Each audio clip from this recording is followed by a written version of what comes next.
ಬೆಳಗಾವಿ ಜಿಲ್ಲಾ ಮಧ್ಯವರ್ತಿ ಬ್ಯಾಂಕಿನ ಈ ಚುನಾವಣೆಯಲ್ಲಿ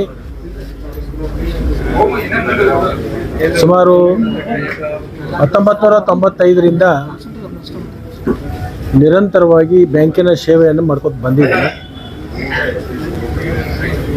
ಅಥಣಿ ಕ್ಷೇತ್ರ ಅಖಂಡ ತಾಲೂಕು ಇದ್ದಂಥ ಸಂದರ್ಭದಲ್ಲಿ ನಾನು ಪ್ರತಿನಿಧಿಸ್ತೇನೆ. ತಾಲೂಕು ವಿಂಗಡಣೆ ಆದಮೇಲೆ ಜಿಲ್ಲೆಯಲ್ಲಿ 15 ತಾಲೂಕುಗಳಾಯಿತು. ಅದೇ ಪ್ರಕಾರ ಅಥಣಿಯಲ್ಲಿ ಕಾಗವಾಡ ಮತ್ತು ಅಥಣಿ 2 ಕ್ಷೇತ್ರ ಆಯಿತು. 1995ರಲ್ಲಿ ನನ್ನನ್ನು ಜಿಲ್ಲಾ ಮಧ್ಯವರ್ತಿ ಬ್ಯಾಂಕಿಗೆ ಕಳಿಸ್ಲಿಕ್ಕೆ ಒಂದು ಶಕ್ತಿಯಾಗಿ ನಿಂತಿರ್ತಕ್ಕಂಥ ರಾಜು ಕಾಗೆ ಅವರು ಅವತ್ತು ರಾಜಕಾರಣದಲ್ಲಿ ಇರಲಿಲ್ಲ, ವ್ಯಾಪಾರ ಉದ್ಯೋಗ ಮಾಡ್ತಾಯಿದ್ರು. ಅವತ್ತಿನ ದಿವಸ ನನ್ನನ್ನು ಈ ಜಿಲ್ಲಾ ಮಧ್ಯವರ್ತಿ ಬ್ಯಾಂಕಿಗೆ ನಿರ್ದೇಶಕನ ಮಾಡತಕ್ಕಂಥ ಸಂದರ್ಭದಲ್ಲಿ ಸಿಂಹಪಾಲವನ್ನು ರಾಜು ಕಾಗೆ ಅವರು ಪಡ್ಕೊಂಡಿದ್ದರು.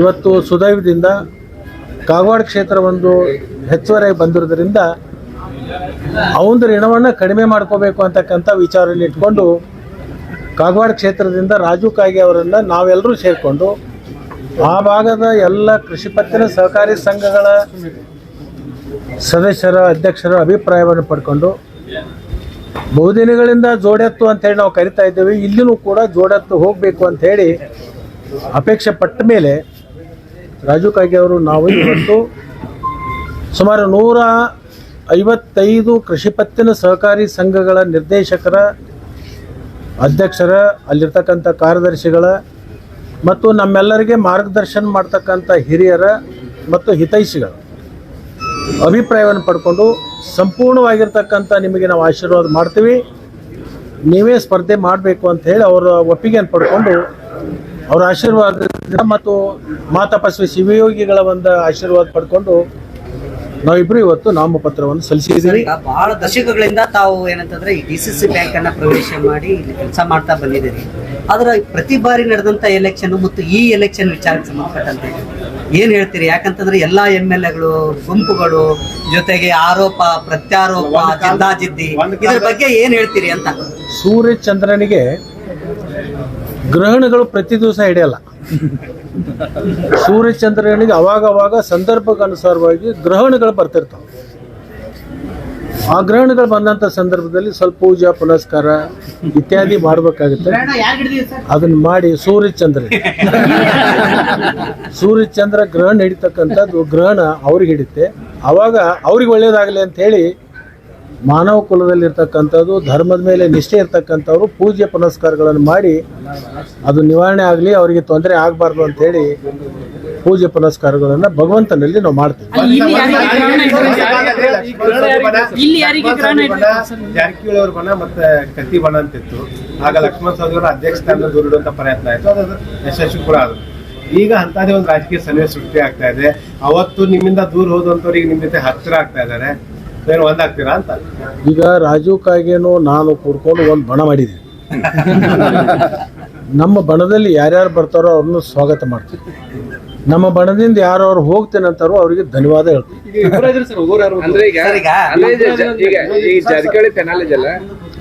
ನಾಟಿಗೆ ಸಸಿ ನಟ್ಟು ಮುಂದ ಒಂದೇ ಇರುತ್ತೆ.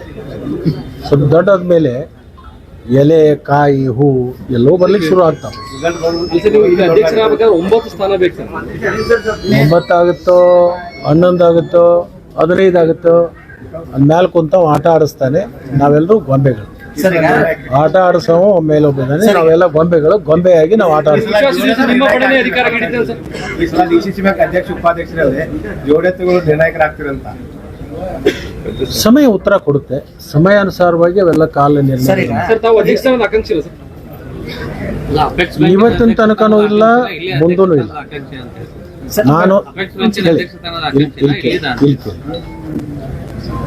ನಾನು ಶಾಸಕನಾಗಿ, ಮಂತ್ರಿಯಾಗಿ, ಸಹಕಾರಿ ಮಂತ್ರಿಯಾಗಿ, ಉಪಮುಖ್ಯಮಂತ್ರಿಯಾಗಿ ಅನೇಕ ಇಲಾಖೆಗಳನ್ನು ನೋಡಿದ್ದೀನಿ.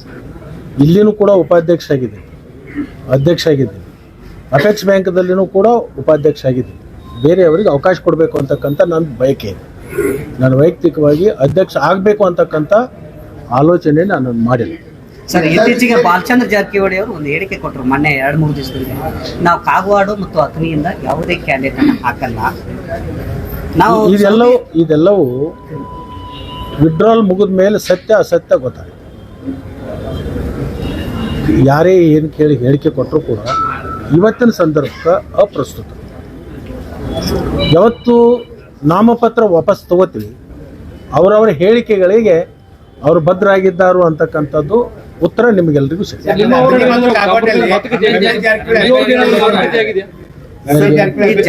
ಮಾತುಕತೆ ಆಗಿದೆ ಸರ್, ಏನಾದ್ರು ನೀವು ಅಲ್ಲಿ ಅಂದ್ರೆ ಅಥಣಿಗೆ ನಾವು ಕ್ಯಾಂಡಿಡೇಟ್ ಹಾಕಲ್ಲ, ನೀವು ಪ್ರಚಾರಕ್ಕೆ ಬರ್ಬಾರ್ದು. ಈಗ ನನ್ನ ಪ್ರಶ್ನೆ ಕೇಳೋದಕ್ಕಿಂತಲೂ ನೀವೆಲ್ಲರೂ ಜಾಣರು, ನೀವು ಅತ್ಯಂತ ಬುದ್ಧಿವಂತರು ನಮ್ಗಿಂತಲೂ ಮಾಧ್ಯಮದ.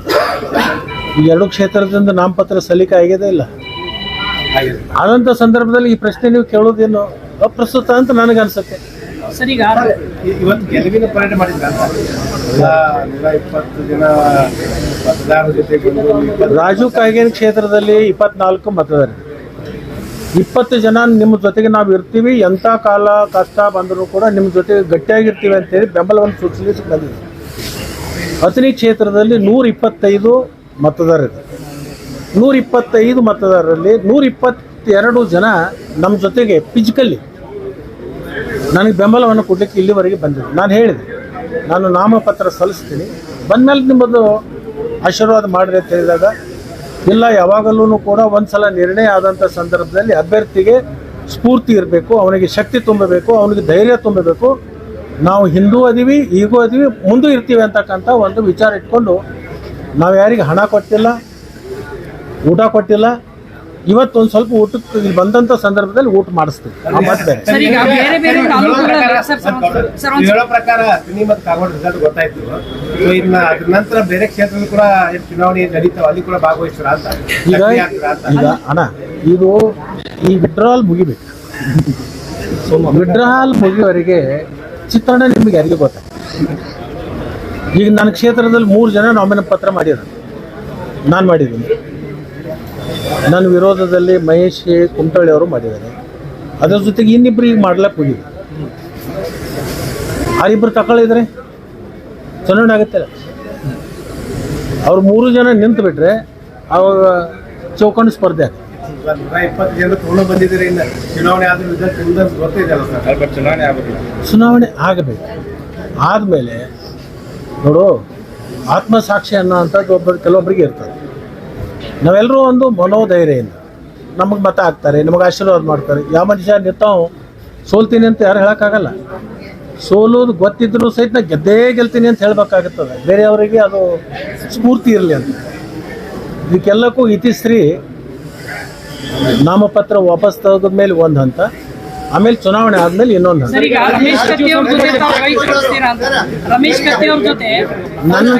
ನನ್ನ ಜೊತೆ ಎಲ್ಲರೂ ಸ್ನೇಹಿತರಿದ್ದಾರೆ. ಈ ಬ್ಯಾಂಕಿನಲ್ಲಿ ಇರ್ತಕ್ಕಂಥ ಎಲ್ಲ ನಿರ್ದೇಶಕರು ನನ್ನ ಜೊತೆಗೆ ಅತ್ಯಂತ ಪ್ರೀತಿ ವಿಶ್ವಾಸದಿಂದ ಇದ್ದಾರೆ.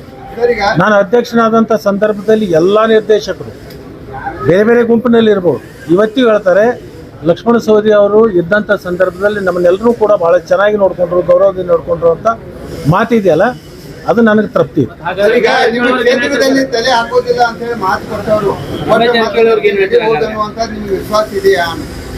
ನಾನು ಈಗಾಗಲೇ ಹೇಳಿಬಿಟ್ಟಿನಿ, ಪದೇ ಪದೇ ಅದನ್ನು ಕೆದರ್ತೆ. ನಾಮಪತ್ರ ವಾಪಸ್ ತಗೊಂಡ್ಮೇಲೆ ಸತ್ಯ ಅಸತ್ಯ ಅನ್ನುವಂಥದ್ದು ನಿಮ್ಮ ಮುಂದೆ ಬರುತ್ತೆ. ನಾನು ಕೇಳೋದು ಅವಶ್ಯಕತೆ ಇಲ್ಲ. ನೀವೆಲ್ಲರೂ ತಜ್ಞಿದ್ದೀರಿ, ಯಾರು ಏನು ಎಂತು ಅನ್ನೋದು ನೀವು ಆಲೋಚನೆ ಮಾಡಿಕೊಂಡ್ರೆ ನೀವೇ ಲೇಖನ ಮಾಡ್ತೀರಿ, ನೀವೇ ಡನ ಹೊಡಿತೀರಿ. ಬ್ರೇಕಿಂಗ್ ನ್ಯೂಸ್ ಗ್ಲಾಸ್ ಹೊಡೆದಂಗೆ ಏನೋ ಸಪ್ಲೈ ಮಾಡಿ ಹೊಡಿತಾ ಇರ್ತೀರಿ. ತಮ್ಮ ಆಪ್ತರು ಎಷ್ಟು ಕ್ಷೇತ್ರಗಳಲ್ಲಿ ಸ್ಪರ್ಧೆ ಮಾಡಿದ್ದಾರೆ, ಯಾವ್ಯಾವ ತಾಲೂಕುಗಳಲ್ಲಿ ತಮ್ಮ ಆಪ್ತರು ಸ್ಪರ್ಧೆ ಮಾಡಿದ್ದಾರೆ? ನೋಡೋಣ, ಒಂದೇ ಜಿಲ್ಲೆಯವರು ನಾವೆಲ್ಲರೂ ಸಹಕಾರಿ, ಎಲ್ಲರೂ ಅಣ್ತಮ್ಮರಂಗಿದ್ದೀವಿ. ನಂದೊಂದು ಅಪೇಕ್ಷೆ, ಈ ವಿಡ್ರಾಲ್ ಮಾಡ್ತಕ್ಕಂಥ ಏನು ಜ್ಯೂಸ್ ಇದೆ ವಾಪಸ್ ತಗೋತಾರೆ. ನಾನು ಜಿಲ್ಲೆಯಲ್ಲಿ ಇರ್ತಕ್ಕಂಥ ಪ್ರಭಾಕರ್ ಕೋರೆ ಅವರ ಅಣ್ಣವ್ರನ್ನ ಹಿಡ್ಕೊಂಡು ಇಡೀ ಜಿಲ್ಲೆಯಲ್ಲಿ ಇರ್ತಕ್ಕಂಥ ಎಷ್ಟು ಮಂದಿ ಸಹಕಾರಿಗಳಿದರು, ಇದೊಂದು ನಮ್ಮ ಪೂರ್ವಜರು ಬೆಳೆಸಿರ್ತಕ್ಕಂಥ ಕಟ್ಟಿರ್ತಕ್ಕಂಥ ಬ್ಯಾಂಕು, ಇದು ಮುಂದೂ ಕೂಡ ಗಟ್ಟಿಯಾಗಿ ಉಳಿಬೇಕು. ಇಡೀ ರಾಜ್ಯದಲ್ಲಿ ಇರ್ತಕ್ಕಂಥ ಒಂದೇ ಒಂದು ಶಿಸ್ತುಬದ್ಧವಾಗಿ ಶಕ್ತಿಯುತವಾಗಿರ್ತಕ್ಕಂಥ ಬ್ಯಾಂಕ್ ಮುರುಘರಾಜನವರು ಕಟ್ಟಿದ್ರು. ಆ ಮುರುಗೋಡು ಅಜ್ಜನವರ ಆತ್ಮಕ್ಕೆ ಅಶಾಂತಿ ಆಗಬಾರ್ದು, ಅವರ ಆತ್ಮಕ್ಕೆ ಶಾಂತಿ ಸಿಗಬೇಕು. ಮತ್ತು ಜಿಲ್ಲೆಯಲ್ಲಿರ್ತಕ್ಕಂಥ ರೈತರಿಗೆ ಒಂದು ಕಾಮಧೇನ ಆಗಿರ್ತಕ್ಕಂಥ ಬ್ಯಾಂಕ್. ನನ್ನ ಅಪೇಕ್ಷೆ ಏನಂದರೆ ಇಲ್ಲಿ ರಾಜಕಾರಣ ಮಾಡಲಾರ್ದೆ, ಪ್ರತಿಷ್ಠೆಗೆ ಬೀಳಲಾರ್ದೇ ಈ ಬ್ಯಾಂಕಿಗೆ ಧಕ್ಕೆ ಆಗತಕ್ಕಂಥ ಕೆಲಸ ಯಾರೂ ಮಾಡಬಾರ್ದು ಅಂಥೇಳಿ ನಿಮ್ಮೆಲ್ಲರ ಮುಖಾಂತರ ನಾನು ಜಿಲ್ಲೆ ಹಿರಿಯರಿಗೆ ಕೈ ಮುಗಿದು ನಾನು ವಿನಂತಿಯನ್ನು ಮಾಡ್ಕೋತೀನಿ. ನಂದು ಪ್ರೆಸ್ಟೇಜ್ ಇಲ್ಲ, ಯಾರ್ದು ಪ್ರೆಸ್ಟೇಜ್ ಬೇಡ, ಪ್ರತಿಷ್ಠೆನೂ ಬೇಡ. ಜಿಲ್ಲೆಯಲ್ಲಿರ್ತಕ್ಕಂಥ ಒಂದು ಬ್ಯಾಂಕ್ ಇದು ಉಳಿದ್ರೆ 4 ಲಕ್ಷ ರೈತರಿಗೆ ಆಶ್ರಯ ಕೊಡ್ತಕ್ಕಂಥ ಇದೊಂದು ಬ್ಯಾಂಕು. 7,000 ಕೋಟಿ ಡಿಪಾಸಿಟ್ ಇದೆ. 7,000 ಕೋಟಿಯಲ್ಲಿ ಸುಮಾರು 4,000 ಕೋಟಿ ಬಡ್ಡಿಯಲ್ಲ ಸಾಲ ಕೊಟ್ಟಿವಿ. ಇಡೀ ರಾಜ್ಯದಾಗ ಅತಿ ಹೆಚ್ಚು ಬಡ್ಡಿ ರಹಿತ ಸಾಲವನ್ನು ಕೊಟ್ಟಿರ್ತಕ್ಕಂಥ ಯಾವುದಾದ್ರೂ ಜಿಲ್ಲಾ ಮಧ್ಯವರ್ತಿ ಬ್ಯಾಂಕ್ ಇದ್ದರೆ ಅದು ಬೆಳಗಾವಿ ಜಿಲ್ಲಾ ಮಧ್ಯವರ್ತಿ. ರೈತರಿಗೆ ಕಟ್ಟಿರ್ತಕ್ಕಂಥ ಬ್ಯಾಂಕ್ ಇದು, ರೈತರಿಗೋಸ್ಕರ. ಅದರಿಂದ ಆಡಳಿತ ಮಂಡಳಿ ಮೇಲೆ ಸಾರ್ವಜನಿಕರ ವಿಶ್ವಾಸ ಇರಬೇಕು. ಆ ವಿಶ್ವಾಸ ಇದ್ದಾಗ ಜನ ಇಲ್ಲಿ ತಂದು ಠೇವಣಿ ಇಡ್ತಾರೆ. ಆ ಠೇವಣಿ ನಮ್ಮದು ರಕ್ಷಣೆ ಆಗುತ್ತೆ ಅಂತ. ಆ ವಿಶ್ವಾಸ ಕಳ್ಕೊಳ್ತಕ್ಕಂಥದ್ದು ಯಾರು ಮಾಡಬಾರ್ದು. ವಿಶ್ವಾಸ ಗಳಿಸುವಂಥ ಕೆಲಸ ನಾವೆಲ್ಲರೂ ಕೂಡ ಮಾಡಲಿ ಅನ್ನೋಂಥ ಒಂದು ಸದ್ಬುದ್ಧಿಯನ್ನು ಮುರುಗೋಡು ಅಜ್ಜ ಎಲ್ಲರಿಗೆ ಕೂಡಲಿ ಅಂತ ಹೇಳಿ ನಾನು ಕೈ ಮುಗಿದು ನಾನು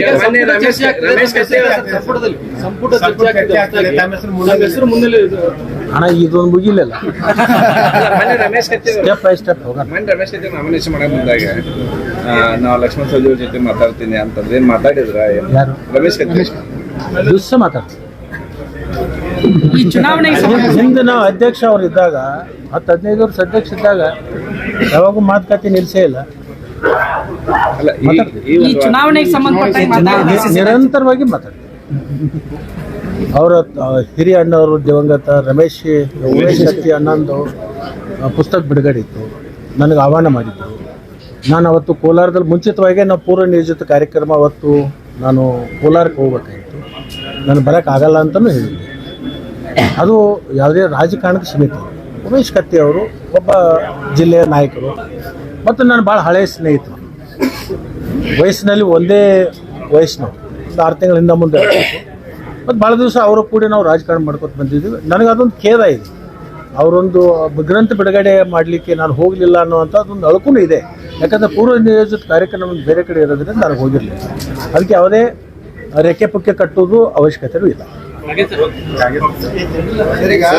ನಮ್ಮ 30 ವರ್ಷದ ಸಕ್ರಿಯ ರಾಜಕಾರಣದಲ್ಲಿ ಫಸ್ಟ್ ಟೈಮ್ ಸಹಕಾರ ಕ್ಷೇತ್ರ ಬರ್ತಾ ಇದೆ. ಇವತ್ತು ನಾನು ಸಹಕಾರ ಕ್ಷೇತ್ರದಲ್ಲಿ ಮೊದಲನೇ ಸಲ ಪಾದಾರ್ಪಣೆಯನ್ನು ಮಾಡ್ತಾ ಇದ್ದೀನಿ.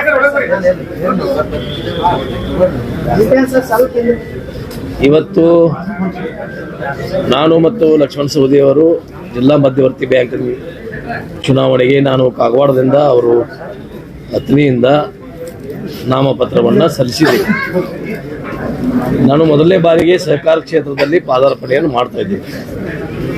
ನಾನು ಪಂಚಾಯತಿ ಸದಸ್ಯ, ಮೊದಲು ಪಂಚಾಯತಿ ಸದಸ್ಯನಾಗಿ, ಜಿಲ್ಲಾ ಪಂಚಾಯತಿ ಸದಸ್ಯನಾಗಿ 5 ಬಾರಿ ಶಾಸಕನಾಗಿ ಕೆಲಸ ಮಾಡಿದ್ದೀನಿ. ಆದರೆ ನನಗೆ ಈ ಸಹಕಾರ ಕ್ಷೇತ್ರ ಹೊಸದು. ಯಾಕೆ ನಾವು ಬಂದಿರಕ್ಕಿಲ್ಲ ಅಂದರೆ 30 ವಯಸ್ಸು ತಾಲೂಕಾ ಒಂದೇ ಇರೋದ್ರಿಂದ ಅಲ್ಲಿ ಪ್ರತಿ ಸಲ ಲಕ್ಷ್ಮಣ ಸವದಿ ಅವರು ಅಲ್ಲಿ ಜಿಲ್ಲಾ ಮಧ್ಯವರ್ತಿ ಬ್ಯಾಂಕ್ಗೆ ನಿರ್ದೇಶಕರಾಗಿ ಅವರನ್ನೇ ನಾವೆಲ್ಲ ಕಳಿಸ್ತಾ ಇದ್ದೀವಿ. ಅದು ನಾವು ಹೋಗಬೇಕು ಅನ್ನೋಂಥ ಪ್ರಶ್ನೆನೇ ಆ ಸಂದರ್ಭದಲ್ಲಿ ಉದ್ಭವ ಆಗಿರಕ್ಕಿಲ್ಲ. ನಾವೆಲ್ಲ ಒಂದೇ ಕುಟುಂಬದ ಸದಸ್ಯರಾಗಿ ಇರುವುದರಿಂದ ನಾನು ನಿಲ್ಲೂ ಪ್ರಶ್ನೆನೇ ಬಂದಿರಕ್ಕಿಲ್ಲ. ಈ ಸಲ ಕಾಗವಾಡ ಹೊಸ ತಾಲೂಕು ಆಗೋದ್ರಿಂದ ಇವತ್ತು ಚುನಾವಣೆ ಅಲ್ಲಿ ಒಂದು ಇಡೀ ಜಿಲ್ಲೆಯಲ್ಲಿ ಕಾಗವಾಡ, ನಿಪ್ಪಾಣಿ, ಮೂಡಲಗಿ, ಯರಗಟ್ಟಿ, ಕಿತ್ತೂರು ಈ ಹೊಸ ತಾಲೂಕು ಆಗೋದ್ರಿಂದ ಅಲ್ಲಿಯೂ ಪ್ರತಿನಿಧಿಗಳ ಜಿಲ್ಲಾ ಮಧ್ಯವರ್ತಿ ಬ್ಯಾಂಕಿಗೆ ಹೊಸವಾಗಿ ಆರಿಸ್ಕೊಡ್ಬೇಕು ಅಂತ ಸರ್ಕಾರ ನೋಟಿಫಿಕೇಶನ್ನಿಂದ ನನಗೆ ಒಂದು ಅವಕಾಶ ಸಿಕ್ಕೋದ್ರಿಂದ ಎಲ್ಲರ ಒಂದು ಮನಸ್ಸನ್ನು ಒಲಿಸಿ ಎಲ್ಲರೂ ಅಭಿಪ್ರಾಯವನ್ನು ಕೇಳ್ಕೊಂಡು ನಾನು ಸ್ಪರ್ಧೆಯನ್ನು ಮಾಡ್ತಾ ಇದ್ದೇನೆ. ಇವತ್ತು ಎಲ್ಲರ ಆಶೀರ್ವಾದ, ಎಲ್ಲರ ಬಯಕೆಯಂತೆ ನಾವು ಬಂದಿದ್ದೀವಿ. ಇವತ್ತು ಸ್ಪರ್ಧೆಗೆ ನಾವು ನಾಮಪತ್ರವನ್ನು ಸಲ್ಲಿಸಿದ್ದೀವಿ. ಇನ್ನು ಈಗ ತಾನೇ ಲಕ್ಷ್ಮಣ ಸವದಿ ಅವರು ಹೇಳ್ತಾರೆ ವಿಡ್ರಾಲ್ ಆಗೋ ಮಟ್ಟ ಏನು ಮಾತಾಡ್ಲಿಕ್ಕೆ ಬರಲ್ಲ. ಅಲ್ಲಿ ವಿಡ್ರಾಲ್ ಆದ ನಂತರ ಮುಂದಿನ ಚಿತ್ರಣವನ್ನು ನಾವು ಹೇಳಲಿಕ್ಕೆ ಬಯಸ್ತೀವಿ. ಸರ್, ಈಗ ಉಮೇಶ್ ಕತ್ತಿ ಅವರು ನೀವು ಬಹಳ ದೋಸ್ತಿ ಚಲೋ ಐತಿ ಸರ್ ನಿಮ್ದು. ಅವ್ರು ತಮ್ಮ ಕೂಡ ಇಲೆಕ್ಷನ್ ನಿಂತಿದ್ದಾರೆ ರಮೇಶ್ ಕತ್ತಿ ಅವರು. ಈ ಸಾಹೇಬ್ರು ಹೇಳಿದಂಗೆ ಗುಂಪಿದೆ ಕರ್ಕೋತೀರಾ ಅಂತ ನಿಮ್ಗೆ ರಮೇಶ್ ಕತ್ತಿ ನೋಡ್ರಿ, ಇಲ್ಲಿ ಪ್ರಶ್ನೆ ಗುಂಪಾಗಾರಿಗೆ ಬರೋದಲ್ಲ. ನಾವು ಯಾವ ಗುಂಪದಾಗೂ ಇಲ್ಲ ಅಂತ ಹೇಳಿ ಲಕ್ಷ್ಮೀ ಸಹೋದರರು ಹೇಳಿದ್ರು. ಯಾವ ನಾವು ಎಲ್ಲಿ ಯಾರಿಗೂ ಪರಾನೂ ಇಲ್ಲ ವಿರೋಧನೂ ಇಲ್ಲ. ಆ ಪರವಾಗಿ ಮೊದಲೇ ಹಿಡ್ಕೊಂಡು ಬಂದಿದ್ದೇವೆ. ಇನ್ನು ಮುಂದೆ ಹಂಗೆ ಹೋಗ್ತೀವಿ. ನೋಡೋಣ, ಕಾಲ ಸಮಯ ನೋಡ್ರಿ. ಇವತ್ತು ನಾವು ಏನೂ ಹೇಳೋಕ್ಕಾಗೋದಿಲ್ಲ. ಇವತ್ತಿದ್ದ ದಿವಸ ನಾಳೆ ಇರಲ್ಲ. ರಾಜಕಾರಣ ಅದು. ರಾಜಕಾರಣದಲ್ಲಿ ಯಾರು ಯಾವಾಗ ಮಿತ್ರರಾಗ್ತಾರೋ, ಯಾವಾಗ ಯಾರು ವೈರಿಗಳಾಗ್ತಾರೋ ಹೇಳಕ್ ಬರೋದಿಲ್ಲ. ಯಾವಾಗ ಏನು ಮಾಡ್ಲಿಕ್ಕೆ ಆಗೋದಿಲ್ಲ. ಇವತ್ತಿನ ದಿವಸ ನಾವೇನು ಹೇಳಕ್ ಬರೋಲ್ಲ. ನಮ್ಮ ಪತ್ರ ಸಲ್ಲಿಸಿದ್ದೀವಿ, ಕಾದು ನೋಡೋಣ. Thank you. ಓವರಾಲ್ ಅಂತ ಕೇಳ ತಪ್ಪಿಗೆ ಭಾಳ ಚೆನ್ನಾಗಿದೆ. ಪದೇ ಪದೇ ಸಿಎಂ ಬದಲಾವಣೆ ಚರ್ಚೆ ಆಗ್ತಿದೆ. ಆ ರೀತಿ ಏನಾದ್ರು ಆಗತ್ತಾ ಸರ್? ನವೆಂಬರ್ ಕ್ರಾಂತಿ ಏನಾದ್ರು ಐತಾ?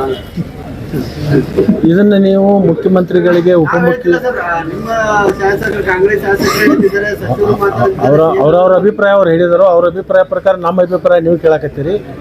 ಇದನ್ನ 3 ಮಂದಿನ ಕೇಳ್ಬೇಕು ನೀವು.